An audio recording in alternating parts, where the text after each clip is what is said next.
Hi everybody, and welcome to Lost Genre Reddit Stories. In this video, we begin with a really interesting post from the subreddit Relationship Advice. Then, we move on to some great petty revenge, and we finish up with some malicious compliance. So like always, if you want to move around the video, you can always use the timestamps below it. Now, let's get started with that first story. This post is from the subreddit Relationship Advice, and it's by user Throwaway Maestri. I, female 25, found out my fiance, male 27, is with me for money and family business. To preface, my family owns a business that is very well known in our sector and makes loads of profit. Thus, I am a trust fund baby. I try not to be spoiled and have always worked myself. I met my fiance Mark when I was 20 and working as a waitress. We began dating a few months later and he proposed to me last year. Now, Mark is not poor, he is upper middle class, and while he doesn't struggle in life, he didn't have too much to spend and lived very frugal. I thought he was an honest man because he always wanted to pay for his own things, reject expensive family holidays when we were still dating, and he would cook for me instead of going with me dining outside. What I want to say is that I never had the impression that Mark was trying to take advantage of me or my family. In the beginning, my family was a little sketched out and brought up the gold digger argument, and I stood up for him and fought with my dad. They came to love and accept him. When Mark graduated, Dad hired him, and now he is in a high earning position. Sunday, I was supposed to work in the evening and I was going to stay with my sister. But I got a fever and was basically just non-functioning, so I stayed home. Instead of staying in our bedroom, I made my way to the guest room that is better ventilated, has a mini fridge and its own bathroom. I didn't want to stand up at all and walk around, so I just bunkered all my stuff there and closed the door. Mark came home when I was fast asleep and I was woken up by loud voices in our garden. I pushed the curtains a bit to the side and Mark was there with a few friends. Just as I wanted to say hello, I noticed that they were talking about me. His friend kept laughing and calling Mark the man. Then they started laughing about me being willing to not sign a prenup. Then one of the girls that were there said something along the lines of, "Geez, you about to make some bank, Mark?" Mark laughed and said, "Yeah, just 3 more years and I am free." At this moment, I felt sick to my stomach and wanted to throw up. I kept hearing them calling me trust fund Barbie and stupid and so on. I didn't know what to do, so I just lay petrified in my bed and waited till the people left and Mark went to bed. I texted my sister and snuck out to her place in the middle of the night and just passed out without telling her anything. I haven't returned home and I just told Mark that I was sick and didn't want to make him sick. My sister has been really worried, but I just feel so ashamed about everything. My family was right, Mark is a gold digger and I fell for it. Even if I tell my family what happened, I have no proof. My father can't fire him just because he's a D. As far as I know, he is excellent at what he does and he has no legal foot to fire him, I think. I just feel so confused, ashamed and angry and would appreciate some insight. Well, OP, in my opinion, talking to your family is exactly what you need to do. I'm sure they'll understand because even though they didn't like him at the beginning because they thought he was a gold digger, he ended up fooling them too. So tell your family there's nothing wrong with making a mistake. You were a victim of something that I believe is called a love con. And there's actually a movie starring Dana Carvey that's called Opportunity Knocks that is about a love con. But I digress. Talk to your family, tell your dad. Maybe they can't fire him, but they can make him quit. And needless to say, you gotta end the relationship. However, I would make sure that you can properly confront him without him being able to gaslight you. Because con artists are pretty smart, they're able to fool you, so make sure that you can refute anything that he says. Or another solution would be to just leave him and ghost him and then the engagement is over. So what do you guys think? What would you do if you were in OP's shoes? Let me know in the comment section, and now let's move on to the community comments to see what they have to say. JKR Pamalan says, "This isn't the first time he and his friends have talked about you in this way. It's the first time you have heard of it. When someone shows you who they are, believe them. Please, OP, leave this person. Don't allow yourself to get trapped in a loveless marriage. If you marry Mark, not only will you be unhappy, your relationship will be the example your future children will see. Your sons will treat their partners the way Mark treats you. Your daughters will expect to be treated as you are.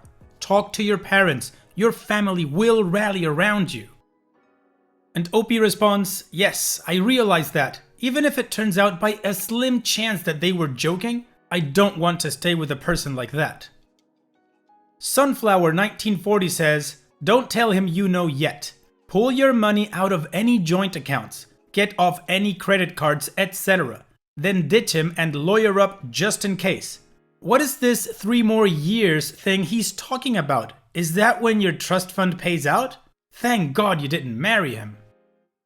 Gavroche15 says, Mark, Trust Fund Barbie here. Just wanted to drop a quick note to the man, as your friends were calling you in the garden. I know you told your friends that just 3 more years and you were free. Don't worry about the 3 more years. You are free right now. On a positive note, no worry about a prenup now, since we aren't getting married. As for firing him, I am sure your father can figure something out. Tell everything to them. You don't need to be embarrassed at all. Your family will protect you. And trust me, any boss can find a reasonable excuse to fire someone. Opie's edits. 1. We are non-US. Mark wasn't talking about anything else. He has no debt as he partly was under a scholarship and with part of it, I helped pay it off. There is no way he wasn't talking about me. 2. Thank you all for your great advice. I opened up to my sister about it and she is right now with me reading all your responses. We have called up Dad and I will talk to him tomorrow. I will be signing out for the time being. Thanks again. 3. Some questions have come up. I don't drive. That's why my fiance didn't see my car. I mostly Uber around. I worked as a waitress for the experience, not for the money, and I don't any longer. I don't work for my father. I am a company shareholder and I have to go to the general quarter meeting, but I don't work for him. I am sure it wasn't a fever dream. It was about 38.5 Celsius, 101.3 Fahrenheit. And while it was enough for my body to hurt, it wasn't enough to have a vivid dream. By passing out at my sister's, I don't literally mean medically passing out. Last edit. I am really tired that you guys are defending him, saying that it could have been a joke. Guess what? It's not effing funny. You don't degrade and disrespect your partner for laughs. You don't go along calling them stupid, trust fund Barbie, stupid bitch, and you definitely don't make remarks yourself. I don't understand that macho bravado as many of you have called it, but I don't think that's okay, so stop with those comments. It was deeply hurtful. Well, the community is pretty much in line and I agree with them that OP should talk to the parents, and with that last edit, I can tell that OP has things pretty much clear. So let's move on with the update and see what happened next. I was very tempted to play the long game and lead him on, but I decided to just present him with a prenup to look into his reaction. After telling my dad, we invited Mark for lunch and would serve him the prenup there. However, to be sure about things, I asked him if he had had anyone over because our neighbors had complained about loud noises. He said yes, that his buddies were there. He didn't mention the girls that I saw. We finished lunch and Dad served him the papers saying that it was a must for getting married. You could instantly see that he didn't expect this.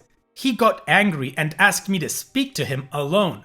We went into the other room and he began babbling about blindsiding him and that this just really felt like a personal attack. He was trying so hard to sell me the role of victim and making me out to be the villain. Then he just said that he needed to think everything through and left. I have to admit, I kinda broke down and began second guessing myself, but I could keep it together. My family happily didn't pull the "I told you so's." We looked into everything and I have the legal right to evict him. The lawyer handled everything, wrote an official eviction notice, and after a lot of talks, Dad decided to present Mark with a deal so that he would leave the company. After all that was sorted out, I decided to just simply text, as one of you suggested. Hey Mark, Trust Fund Barbie here. As you said you would be free in 3 years, I'll do you a big favor and set you free now. Kisses, OP.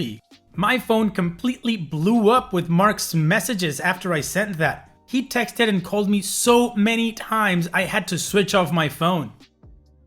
He came to my sister's place as he wanted to explain the situation. He promised that it was just a joke like a million times. I said it wasn't cutting it. They disrespected me in my own home and I didn't want to be with someone that puts me down in order to appear better. He pleaded with her, cried, he begged me not to end things. When I wasn't budging, he got mad at me, accusing me of spying on him and ruining his life. Honestly, I don't know. Then his manner changed once again to apologetic. He eventually owned up to the comment he made, still insisting that it was just a crappy joke. And then, when I asked him why he didn't tell me about those random girls that appeared to know so much about me, he told me this weird story of them being cousins from one of his buddies, and that they know me because of my Instagram. Crap's private and I have like 30 followers. I stood strong and ended things with him. I will never know what exactly his plan was, but it's better to have things this way. We will have to sort out some financial stuff, but after that, I won't ever see Mark again. Sorry for any mistakes, I am really sleepy. Just thought it would be good to update you. OP's edit. Because you have to spoon feed people every tiny bit of information or this gets written off as fake, obviously the lawyer didn't draft a prenup from zero in half an hour. I do have siblings, I do have cousins, and some of them are engaged and married. Thus, we have already established prenups to go. Also, we didn't need a bulletproof prenup for this. I just wanted to see his reaction. Serving him with a boilerplate prenup would have served the same purpose. Also, no, I didn't ruin his life. He will not be fired and he will not be badmouthed in any kind of way. He has still all the opportunities in the world to succeed. I thought I made it clear that I gave him notice for eviction. Meaning he had days to leave the property. That's why I am staying with my sister. It's not a done deal, it's still in progress, but the biggest steps have been made. I want to clarify some more questions that came up. Mark wasn't hired as a high exec right away. He didn't take the job from anyone. He started as a normal intern and worked his way up. They weren't joking. They had never made that kind of remark in my presence. Also, I doubt calling me a stupid trust fund Barbie qualifies as a joke. This is great news, OP. You guys handled it great to get rid of this gold-digging leech. And he cried about you ruining his life. That's exactly what he was willing to do to you. The nerve of that douche. Anyways, thanks for sharing, OP. Great to know that everything worked out well. And now, we move on to the next post. This post is from the subreddit Petty Revenge and it's by user Occasional Mermaid. Keep reporting us cause you set your tent up too close and you're gonna have a bad night. Every summer, from May until the end of September, my family, husband, kid and me, and 2 other families, one with 2 kids and one with no kids, go camping about every other weekend or so. We always have a great time together. We camp close to the river so the kids can swim and the guys can fish. There are small rapids close by that we walk down to and float back to camp during the day. At night, we build a bonfire and the adults sit around talking and having a few drinks while the kids pile up in a tent to hang out or go exploring close by with flashlights to see what is out at night. We always put our tents close together, but as far away from the edges of this site as possible so we can have some privacy and don't disturb other campers. The campground rules state that quiet time runs from 10 p.m. to 6 a.m. We have been going on these trips for several years and never had any problems or issues with other campers or campground staff. Over this past summer, we were camping and someone pulled into the campsite next to ours pretty late, maybe 7 or 8 p.m., but set their tent up on part of our site and immediately went into their tent. They had a kayak and their vehicle and we assumed they were gonna have an early morning, so we didn't say anything about it to them since it was late, dark, and we didn't think it was a big deal. Fast forward to 10:05 and someone from the front desk comes to our site and tells us they had a noise complaint about our site. The guys said the staff making rounds didn't hear us or feel we were being loud, but since they had someone call up there, they had to come to talk to us. We apologized for any issues we may have caused and agreed to be quieter in case we were disturbing anyone. Maybe half an hour later, the guy comes back and says they had another call and asks us if we have heard any other people because he couldn't hear us until he got past our tents and thought maybe the complainer was accusing the wrong site. We kind of look around because we haven't heard anyone else. There's a few other sites with people sitting around fires, but we hadn't heard anyone. However, as we are glancing around, I notice that our site neighbor is peeking out their tent at us, talking to the groundskeeper. When he saw me looking, he quickly ducked back into his tent. His tent was on our site and basically dry humping our tents, which is probably why he could hear us so easily. After the groundskeeper left, I decided to look up the campground rules. Nothing about lights out, just quiet time. So I took one of our bright-ass shop lights and moved it as close as possible to their tent, turned it on, and left it shining like a spotlight on their tent all night long. The next morning, when we all got up, they were gone. We were there for 5 more days with absolutely no issues. Wow, this was beautiful, OP. It was a petty revenge with a dash of malicious compliance in there. Just fantastic. Thank you so much for sharing. And now, we move on to the next post. This post is from the subreddit Malicious Compliance, and it's by user Hey Pesky. Sorry, you revoked my overtime privileges yesterday. This was several years ago when I worked at a, redacted big name, coffee shop. My shift was 5 AM to 1:30 PM. And often around 1 PM, giant groups of kids on school field trips would come through the area. This was a coffee shop located in a major California city, very close to a bunch of museums. I had been working a lot of overtime because of it, to help my co-workers through the rush. I got written up by my supervisor for doing too many overtime shifts without approval. I was explicitly informed to not work overtime again. I had lost overtime privileges until corporate deemed I could have them again, and working overtime again prior to that would result in further disciplinary action. The day after I was written up, right as my shift ended, 3 big buses full of kids unloaded and filled the shop. At 1:30 PM on the dot, my watch alarm went off and I went to go clock out. The store manager who wrote me up the day prior said, "Wait, where are you going?" I reminded her that I'd lost my overtime privileges, clocked out, retrieved the shift drink I'd made for myself right before the rush, and left. The next day, I was informed my overtime privileges had been reinstated. OP's edit. This was almost a decade ago when I was in my early 20s and an eager to please employee, so I didn't demand they take the write-up off my record, unfortunately. My co-workers all knew about the write-up and were pretty pissed about it too, so none of them were mad when I spite left to prove a point. I worked the super morning shift by choice because I used to be a morning person. Because the field trips were super sporadic and there was no way to predict them without knowing the field trip schedules of the entire region, our manager had somehow managed to avoid ever experiencing one, since she typically left around noon.